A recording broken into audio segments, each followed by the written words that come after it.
Bonsoir à tous, merci d'être fidèles à ITEC. ITEC qui a le plaisir de vous parler éducation digitale ce soir avec Chérif Ndiaye. Bienvenue. Merci de me recevoir, Ousmane. C'est un plaisir pour moi de répondre à une invitation pareille pour parler des choses qui nous intéressent tous les deux, mais également les gens qui nous écoutent et qui nous suivent.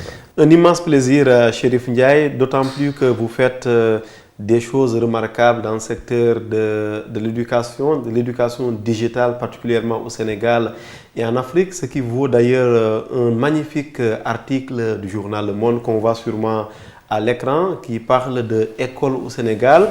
Vous êtes le fondateur de École au Sénégal, comme je l'ai dit, une plateforme web qui donne des cours gratuitement aux élèves, des cours 100% vidéo, dispensés par des professeurs locaux, on y reviendra. Plus de 600 cours, nous dites-vous, depuis la création du site, il y a 7 ans aujourd'hui. Une première question, elle porte naturellement sur l'actualité. L'actualité, nous venons de sortir du baccalauréat, 37% de réussite en langage journalistique.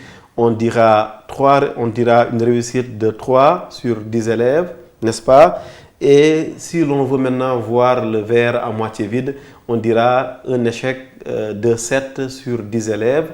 Est-ce que c'est aussi catastrophique qu'on le dit? Merci donc pour cette introduction belle en termes d'analyse. Mais chaotique en termes de résultats. De constat. Oui, de constat. Quand on voit aujourd'hui l'effort qui est censé être fait donc, dans ce secteur-là, qui est l'éducation, c'est malheureux de constater depuis 10 ans, on a du mal à avoir donc une moyenne voilà, de taux, une moyenne, ça veut dire 50% de taux de réussite. On fait du surplace? Depuis 10 ans, c'est du surplace, c'est 3 élèves qui réussissent sur 10. Les 3 qui réussissent ne le réussissent pas souvent donc, à la première tentative. Il y en a qui reprennent 2-3 fois. Au second tour, non, au-delà du second tour. C'est-à-dire il y en a qui reprennent... Qui reviennent les autres éditions, voilà, en fait. Voilà. Et du coup...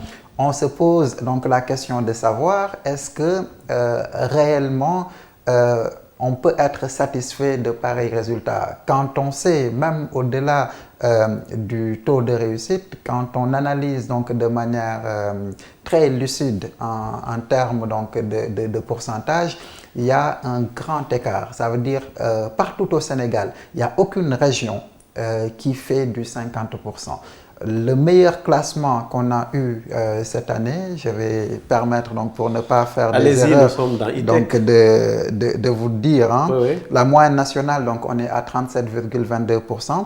Le meilleur taux, c'est à Dakar, donc avec 44,58%. Et pourquoi Dakar? Pourquoi Dakar? Parce qu'on peut l'analyser... Peut-être que les meilleures infrastructures sont oui, côté ici, infrastructure, mais également côté ressources humaines. Ça veut dire les meilleurs enseignants refusent d'aller souvent en milieu rural parce que voilà, rien n'existe pour accueillir leur famille. Mais en même temps, la meilleure élève, elle est de Diourbel, n'est-ce pas, Diary Sow? Bon, elle est de Diourbel, mais elle n'est pas originaire de Diourbel. Ça veut dire qu'elle est au lycée d'excellence de Diourbel. Oui. Et parlant donc de ce lycée, pour l'année 2018-2019, pour le concours, il n'y a aucun natif de Diourbel qui est passé à ce concours-là. Donc, c'est l'école qui est, c'est comme si aujourd'hui on parle du Prytanée militaire. Les résultats, voilà, ça veut dire on sélectionne les meilleurs élèves qui proviennent d'un peu partout donc au Sénégal. Et ils ne sont pas, ils ne sont pas nombreux et c'est des élèves donc qui sont déjà très bons et triés sur le volet et on essaie donc de les présenter après au concours général, aux meilleurs examens et autres. On revient donc à Dakar, meilleur élève. Dakar, meilleur résultat. Oui, c'est pourquoi j'ai voulu dire meilleur élève, oui, exactement, meilleur élève au bac, au sens collectif du terme. Qui n'est pas pour l'instant le meilleur élève au brevet. On vient de sortir du brevet également. On vient de sortir du brevet et le constat est que les résultats sont meilleurs quasiment en milieu rural qu'en milieu urbain. Pour le bac, c'est quasiment le contraire. Ça dit... Une contradiction donc. Oui, c'est une contradiction. Donc, vous allez donc revoir un peu votre explication. Oui, non, en fait, moi je suis en train de réfléchir comment est-ce possible? Donc, je suis des groupes de discussion, des gens qui sont passionnés d'éducation, des enseignants et autres, qui s'aiment. Ils se disent non, c'est pas possible. Il y a eu des erreurs peut-être de correction, ainsi de suite. Bon, chacun est en train d'analyser donc à sa manière. Mais tout cela, on est en train de faire du surplace. Le surplace, c'est qu'on ne parvient pas à décrocher plus de 50%, aussi bien au brevet qu'au baccalauréat. Et ce, malgré l'introduction du digital dans l'éducation, dans l'enseignement? Est-ce que le digital est réellement introduit? Nous, École au Sénégal, on essaie de faire notre part. Vous êtes bien placé en tout cas pour nous répondre. On essaie de faire notre part, mais on n'est pas bien introduit. Dès lors où École au Sénégal, aujourd'hui, c'est à peu près 50 000 visites par mois. On est dans un pays où tu as 3 millions d'élèves de la 6e à la terminale. Vous voyez, le ratio est très faible. Tout simplement, c'est peut-être un appel que je dois faire aux autorités, de leur dire qu'il est important d'intégrer le digital dans le curriculum. L'autre aspect, c'est qu'on est très satisfait. Mais c'est le cas, non? Ça a commencé avec le CIMEN, non?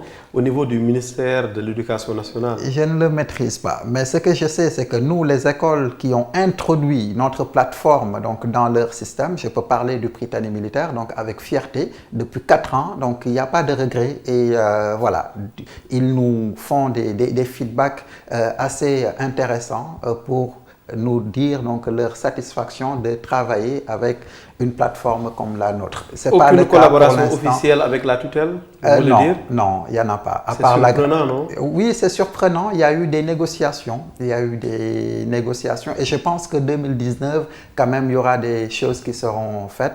Parce que, voilà, on attendait tous qu'on termine donc, négociation, ces examens. Ce n'est pas trop dire? Non, c'est pas trop dire parce qu'il faut savoir qu'un projet comme le mien, c'est un projet quand même coûteux. Même si c'est une start-up, aujourd'hui, le fait de l'introduire comme ça dans le système suppose que derrière, il faudrait qu'on puisse supporter les charges. Il y a des coûts de production énormes. Expliquez-nous. Les coûts sont liés quasiment à la production et à la promotion. Ça veut dire qu'il faudrait intéresser autant que faire se peut donc les gens qui travaillent donc autour de cette plateforme-là. Ce sont les enseignants, ce sont les caméramans, ce sont les monteurs, c'est les designers, c'est les community management, les managers. Et comment vous chiffrez cet intéressement que vous citez? C'est quand même plus important. Par exemple, si je donne un exemple, je sais qu'en termes autrement dit, École au Sénégal recrute? Oui, on recrute. Nous, École au Sénégal, chaque année, on fait donc un appel à candidature pour les enseignants. Il faut... Combien d'enseignants? Comme on est à la télé, à la radio. Par année, on recrute à peu près une dizaine. Mais il faut savoir qu'aujourd'hui, la tendance est en train d'être renversée. Ce qu'on donnait au début du projet n'est pas le même taux. Et on est arrivé à un moment où les enseignants comprennent l'enjeu et il y en a qui acceptent aujourd'hui de ne pas être rémunérés. Vous êtes très pudique en bon sénégalais, Chérif Ndiaye, mais soyez un peu concret quand vous dites ce qu'on donnait au début de l'aventure à aujourd'hui. Oui, au début de l'aventure. Ça a évolué. Non, au début de l'aventure, je donnais 25 000 francs l'heure de production. Aujourd'hui, on ne donne quasiment plus autant en termes donc d'heures de production parce que les enseignants voient la contribution réelle. Je vais donner un exemple concret. Je pense qu'on a fait la semaine dernière, il y a on a eu à la rencontrer ensemble. On l'a rencontré ensemble qui me dit tout le plus qu'École au Sénégal lui a permis donc d'avoir. Autrement dit, de la visibilité? De la visibilité, de la formation. C'est quelqu'un que nous... La formation comment? La formation donc avec un partenaire, donc Google à l'époque, qui nous avait demandé de recommander donc quelques enseignants pour qu'ils soient formés. Donc, il fait partie des enseignants. Oui, j'ai rappelé au début de notre émission que vous êtes plébiscité ailleurs. Oui. Peut-être que vous me direz plus tard que vous n'êtes pas prophète chez vous, que Le Monde vous a consacré un bel article pour revenir un peu sur en fait ce que vous faites au niveau du Sénégal. Malheureusement, c'est le constat est exact. Vous êtes incompris aujourd'hui? Peut-être pas, c'est que ce que je fais probablement n'intéresse pas le monde de la presse locale. Depuis 1 an, ça commence à bouger, mais au tout début, c'est la presse étrangère, je veux dire, qui a cru à ce projet-là et qui continue de le croire, que ce soit BBC, que ce soit Le Monde, que ce soit RFI. Donc c'est de grands groupes et qui ne se limitent pas à faire peut-être la promotion d'écoles au Sénégal, mais c'est à chaque fois qu'ils voient une compétition, un bailleur potentiel qui s'intéresse donc à l'éducation au niveau donc africain, pas forcément au Sénégal, ils m'appellent, ils me mettent en relation. Donc, ça veut dire que c'est des gens qui sont peut-être, qui ont une sensibilité. Et c'est des sources de financement conséquentes? Oui, c'est des sources de financement très conséquentes. Un chiffre d'affaires de combien d'ailleurs pour école au Sénégal, soit dit en passant?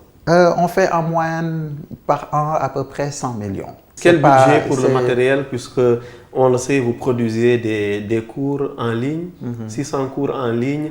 Depuis le début de l'aventure. Aujourd'hui, si j'évalue le matériel que j'ai, je ne suis pas loin donc à 50 millions en termes d'acquisition de matériel, qui n'a rien à voir peut-être avec l'espace bâti et autres. Ça, c'est les caméras, les micros, les lumières, les ordinateurs, voilà.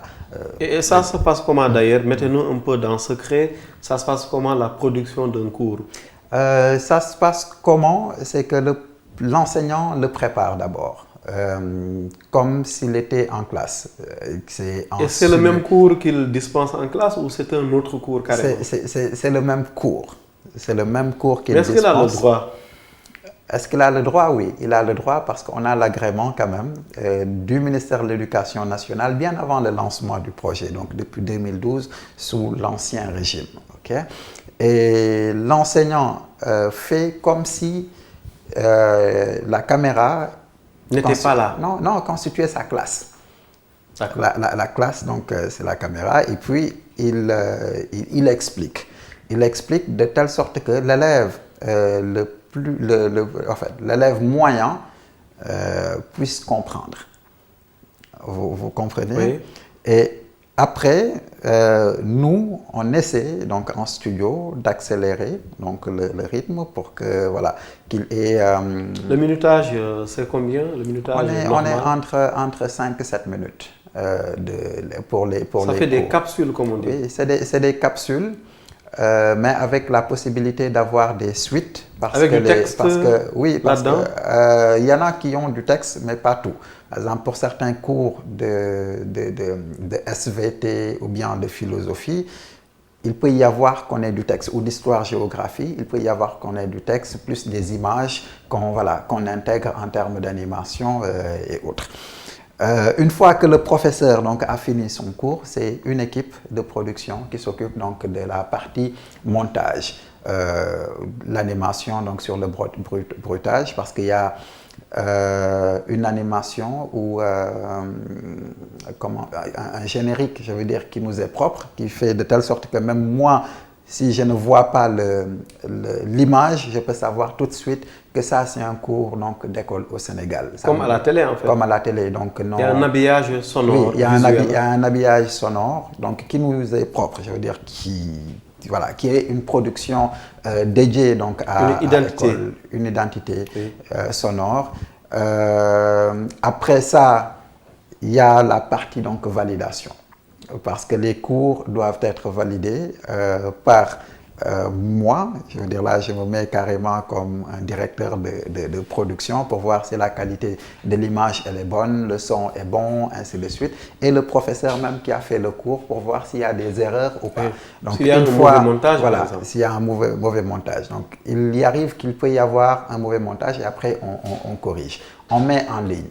Une fois que le cours est mis en ligne, il faut se dire que souvent, on fait donc des évaluations du contenu qui est déjà en ligne, mais ça, ce n'est pas nous qui le faisons, c'est fait par les inspecteurs d'académie. Ça, c'est également une collaboration avec la tutelle. Donc, et ça donne de la crédibilité au contenu. Oui, c'est ce qui nous a permis, nous, peut-être aujourd'hui. C'était une condition au départ pour démarrer? Non, ce n'était pas une condition, c'était un conseil. Mais c'est un plus. Oui, Important. c'est un plus même. Oui. Je veux dire qu'un de mes partenaires voilà, financier nous avait recommandé pour qu'on ait plus de crédibilité, il faudrait faire évaluer les Et vous cours. ne regrettez pas ça? Non, du tout. Du tout. C'est ce qui nous a permis aujourd'hui peut-être d'avoir cette reconnaissance-là au niveau africain parce qu'au Sénégal, peut-être on n'est pas en train de travailler avec le ministère directement, mais dans d'autres pays, des ministères de l'éducation nous ont saisis pour qu'on fasse la avec même chose. un satisfait notamment de la Fondation France Télécom. Oui, la Fondation France Télécom est le premier été. Les Jambar Tech Awards de CETIC Dakar également. C'est venu après, oui. Après. Donc on a le premier prix, donc c'est moi j'ai gagné le prix de la Fondation France Télécom. Et après, donc 2014, donc les Jambar Tech avec le CETIC, donc meilleur entrepreneur social. Et d'autres. Et vous nous dites que vous concours. financez notamment grâce au concours que vous remportez? Oui, c'était le modèle économique. Parce que souvent, quand on me dit, ah tiens, oui, c'était le modèle économique. Ça n'est plus. Ça l'est, mais il y a d'autres sources de financement aujourd'hui disponibles. J'ai parlé des partenariats qu'on est en train d'avoir avec d'autres pays. Donc ça, c'est un partenariat public-privé où c'est le pays en question qui supporte le truc. Si je veux donner la Guinée... une exportation en perspective d'école au Sénégal? Tout à fait, avec des mais financements... le Sénégal va sauter donc? Ou ça va non, c'est une marque. Le projet, si vous regardez bien le logo, vous allez voir que c'est écrit EAS. Donc EAS, c'est École africaine des savoirs. Et même sur les papiers... Mais vous contournez un peu donc école au Sénégal, vous maintenez les lettres, non, au niveau, mais vous changez. Chez le notaire, c'est fait exprès. C'est-à-dire le projet, moi, je l'ai pensé, depuis 2012, c'était comme ça. Sur le papier, juridiquement, c'est une SAS, École au Sénégal. Mais ça ne fait pas désordre un peu? Non, du tout. Au contraire. Je veux dire, quand je ne suis pas venu avec ma machine, vous allez voir qu'au Maroc, c'est du EAM. Okay. École au Maroc. École au Maroc. Ça veut dire à l'horizon 2022, nous, on sera donc un agrégateur de contenu. Ça veut dire c'est une plateforme qui et des liens sérieux avec d'autres pays sont déjà établis? Oui, la Guinée, donc avec un financement. Vous y êtes déjà? Oui, on y est avec le ministère de l'Éducation nationale. J'y vais régulièrement. Avec le même modèle de fonctionnement, collaboration avec les inspecteurs d'académie, avec les instituteurs? Peut-être même plus structuré, parce que ce qui se passe avec la Guinée, c'est qu'on a été saisi directement par le ministre en question, qui est un professeur de Tandis sciences qu'au physiques. Sénégal, ce n'est pas le cas, et on comprend un peu prophète ailleurs. Voilà, qui est un professeur de sciences physiques et qui a vu un des cours et est passé par voilà. Et par après, le net. Est passé par le net. Et le net n'ayant pas de frontières. Nous a écrit suite à un reportage qu'il a vu, qu'il a entendu sur RFI. Il s'est dit, ah donc c'est le même cours, c'est la même personne que je suivais, et il nous a écrit. Mais est-ce qu'on n'a pas ce complexe-là, soit dit en passant, parce qu'on a entendu le contenu sur RFI, qu'on dit que c'est excellent? Après, c'est ça, le label sert à ça, effectivement. Aujourd'hui, votre groupe, j'ose espérer que ça va arriver à un moment où, à chaque fois qu'on va parler d'un contenu sur votre chaîne radio ou télé ou même sur la toile, on s'est dit, ah tiens, c'est quelque chose de crédible, c'est quelque chose de... En fait, ça se construit avec le temps. Donc, c'est des groupes de presse, j'avoue, qui ont des budgets et des connexions qui le leur permettent aujourd'hui. Et ça s'est construit avec le temps. On ne le regrette pas. En tout cas, nous, c'est tout bénef pour l'entrepreneur que je suis. Je prends l'exemple donc de la Guinée. On est sur un financement d'1 million d'euros. Financement par qui, rapidement? C'est des partenaires. C'est des partenaires, donc, mais qui passent via l'État du Guinéen. Et ça, c'est pour une année. Donc, c'est pour l'année 2019. Et c'est quoi le business model? Le business model d'École au Sénégal, on n'en a pas, parce que c'est une entreprise sociale. Oui, vous êtes un entrepreneur social. Oui, donc l'idée pour nous, c'est quand vous me posez... du profit quand même. Non, on ne crée pas de profit. Ça veut dire que si vous me dites c'est quoi l'impact social, je peux répondre. Mais c'est quoi l'impact économique? L'impact économique, je veux dire, n'est pas mesurable. Ça veut dire, je ne peux pas te dire aujourd'hui... N'est pas mesurable ou n'est pas mesuré si on parle français? Non, n'est pas mesurable. Ça veut dire aujourd'hui... Tu formes quelqu'un grâce à toi, donc il parvient à décrocher donc ses diplômes et après ça, il parvient à travailler, ainsi de suite. Tu ne peux pas le savoir. Mais on ne parle pas de ça. L'impact économique, c'est à travers le partenariat. Les partenariats, une fois que vous investissez, après, ce qui reste de ça. Non, l'autre analyse en parle en termes Mais d'abord, cette analyse. Non, l'impact économique, je vais répondre à cette question-là. Oui. Aujourd'hui, on a des écoles qui n'ont pas de professeurs de mathématiques. On est d'accord? Oui. Au Sénégal. Oui. On a des écoles qui ont des fois 25 élèves, juste dans leur salle de classe. Je vais donner un cas concret. En 2017, à 70 km de Dakar, le lycée Amady Ndak Seck, qui est à Thiès, oui, a eu 3000 élèves, de la seconde à la terminale. 3000 élèves, une seule classe de terminale en S1. Sur cette classe de terminale S1, il n'y avait que 3 élèves.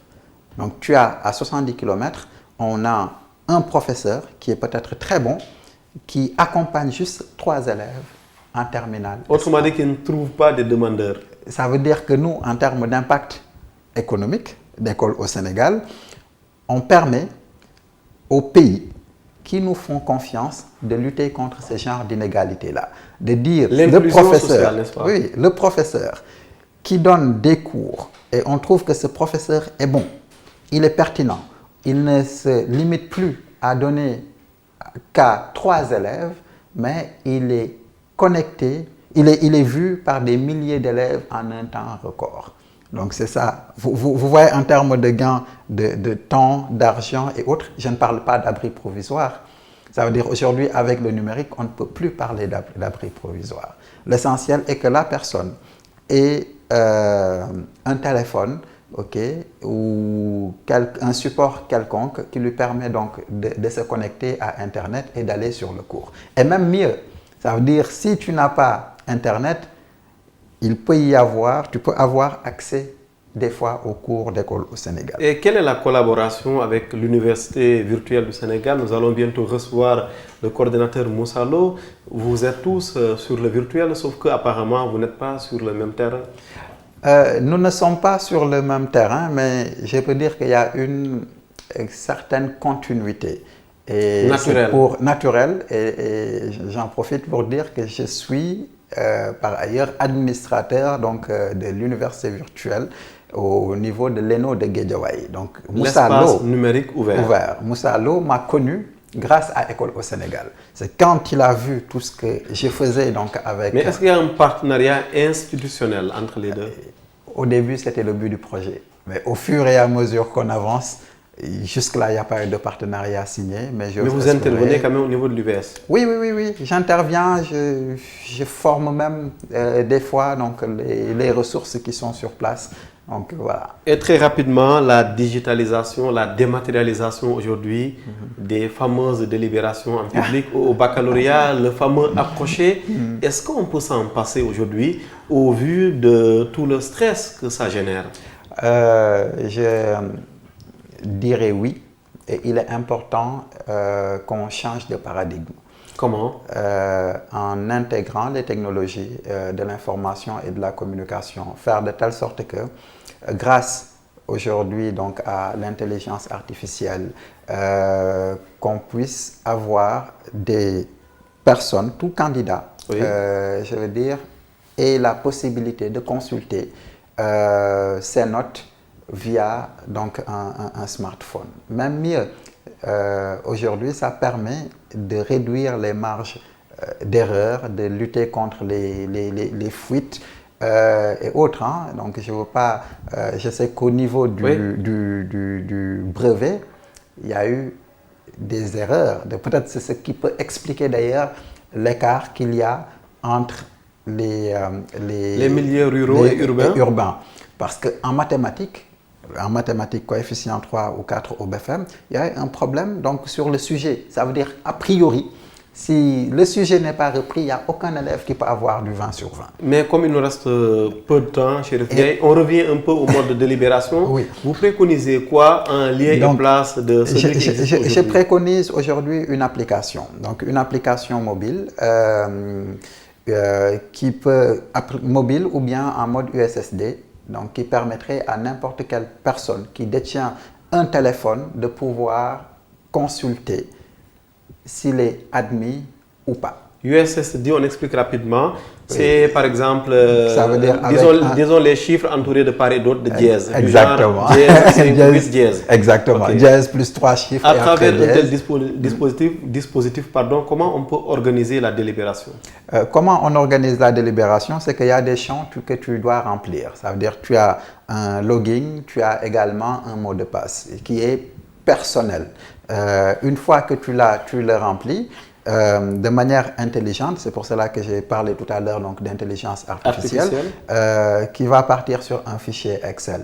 Si par ailleurs le code qu'on t'a donné correspond à quelqu'un qui a eu la moyenne, automatiquement tu vas avoir donc un plus ou bien un cœur, ou voilà, ça dépend. Comme on peut également envoyer des SMS aux candidats. Oui, des SMS, c'est un peu comme le système du groupe sanguin, ainsi de suite. Oui. Voilà, avec inscription au préalable sur une base de données, une base de données. Ou de l'école, du centre d'examen. Ça permet de lutter contre les erreurs également. Aujourd'hui, à Thiès... Et des erreurs qui tuent, hein? Oui. À Thiès, par exemple, tu vois quelqu'un inscrit masculin, mais qui part sur la fiche, on dit non, c'est une femme. Tu vois ce que je veux dire? Alors que si c'est toi-même qui t'inscris, souvent, je veux dire, il y a moins de marge d'erreur parce qu'il y a plusieurs niveaux de validation et on te demande même de confirmer. C'est comme aujourd'hui quand tu fais donc un envoi d'argent via un opérateur quelconque. Et quelle place d'ailleurs pour les séries scientifiques? On parle beaucoup de pétrole et de gaz au Sénégal. Ça reprend sûrement après la CAN, comme on dit, la réalité reprend. Aujourd'hui, quelle place pour les séries scientifiques? Quelle offre de formation et quelle formation? Je suis content de répondre à une question pareille parce que quand on parle de pétrole et de gaz, je me dis oui, c'est une bonne chose, mais le Sénégal n'a pas assez de ressources humaines formées pour exploiter une telle richesse. En classe de terminale, cette année, on a eu à peu près 180 000 candidats au bac. Sur ces 180 000 candidats au bac, on n'a eu que moins de 5 000 élèves en terminale S1. Quand on parle d'ingénieurs, ça veut dire au-delà même du pétrole, ça veut dire toute personne, les industriels doivent avoir peur. C'est-à-dire on est un pays qui ne forme pas assez de scientifiques. Or, manque de volonté ou ça échappe à nos autorités? Ça échappe, manque de vision. Manque de vision réelle en termes d'éducation. Manque de prospective. Oui, de prospective. Quand tu regardes, tu peux faire les recherches, hein, on te dit que 80% des métiers à venir d'ici 10 ans ne sont pas encore créés. Ne sont pas encore connus. Au-delà même d'être créés. Je viens de lire un rapport, je pense, cette semaine sur un sujet pareil. Oui, ne sont pas connus. Mais on sait que plus de 50% de ces métiers-là tourneront autour de la technologie, donc du digital. Les nouveaux métiers du digital, les métiers. Tout à l'heure, on a parlé d'intelligence artificielle, on va parler de robotique, on va parler de coding et plein de trucs. Il faudrait que dès à présent, notre curricula puisse correspondre à peu près à cela. Donc, une refonte totale du système. Les dernières secondes de cette interview, Chérif Ndiaye, on va les consacrer à la lecture. Oui. Les écrans de plus en plus nombreux, ennemis de la lecture? Je ne dirais pas que c'est incompatible, non. C'est compatible. Il faudrait voir comment produire un contenu utile qui puisse intéresser la personne à lire. Et d'ailleurs, ça me permet de parler également des chiffres. Trouver les jeunes, les enfants sur leur propre terrain? Oui. Ça veut dire sur leur centre d'intérêt. Il faut partir, voir ce qui intéresse les enfants et produire des contenus qui peuvent susciter l'intérêt à ce que la personne puisse aller vers ce contenu-là et y rester. Cela dit, en Afrique, on ne produit pas assez de contenu. Le but d'école au Sénégal, nous, c'est de produire... On parle de quoi? De 1%? Oui, c'est 1%. Comparé à l'échelle internationale? 1%, c'est beaucoup. Non, c'est énorme. En fait, c'est rien du tout. Et bien sûr. et les 1%, il faut savoir que c'est quasiment les pays anglophones qui les produisent. Ok? Parce que quand on parle de contenu, c'est la voix, c'est le texte, c'est la vidéo. Quand tu pars dans un pays comme le Nigeria, l'Afrique du Sud, donc l'industrie du jeu, l'industrie de la musique, je veux dire, a un poids réel au niveau donc, de l'écosystème digital. Ce n'est pas la même chose chez nous, d'autant plus que même le ministère à qui on a confié ce rôle n'est pas outillé et n'a pas les moyens. Ce ministère-là, c'est navrant de le dire, mais il y a des agences qui sont plus forts que leur tutelle. Vous voyez, donc c'est toute une incohérence. Et voilà, pour que le pays puisse décoller, il faudrait que les technologies puissent jouer le rôle réel que l'État aimerait que ces technologies jouent, mais également que l'État donne les moyens, si cet État veut que la technologie soit un vrai accélérateur donc, de croissance. On va refermer ce numéro de E-Tech sur ce plaidoyer. Chérif Ndiaye, merci beaucoup. Merci de m'avoir invité. Content donc, de parler aux auditeurs d'E-Tech. Content surtout de vous avoir reçu, Chérif Ndiaye. Je rappelle que vous êtes le fondateur, le créateur de la plateforme dénommée École au Sénégal, même si on l'a compris, elle s'appelle en même temps École en Guinée, École au Maroc. École africaine des savoirs. École africaine des savoirs. Un numéro donc dédié à l'éducation digitale à travers vous, à travers votre personne, votre initiative Chérif Ndiaye, École au Sénégal, 600 cours en ligne. 50 000 utilisateurs par mois, ça vous a valu, ça vaut plusieurs distinctions, dont le prix meilleur entrepreneur social au Sénégal en 2014 des Jambar Tech Awards du CETIC Dakar, organisé donc par l'incubateur historique. Meilleur entrepreneur social en 2013, décerné par la Fondation France Télécom. Merci infiniment d'être venu répondre à notre invitation ce soir sur ITV. Prochain rendez-vous, ce sera mardi prochain. Merci et bonne soirée.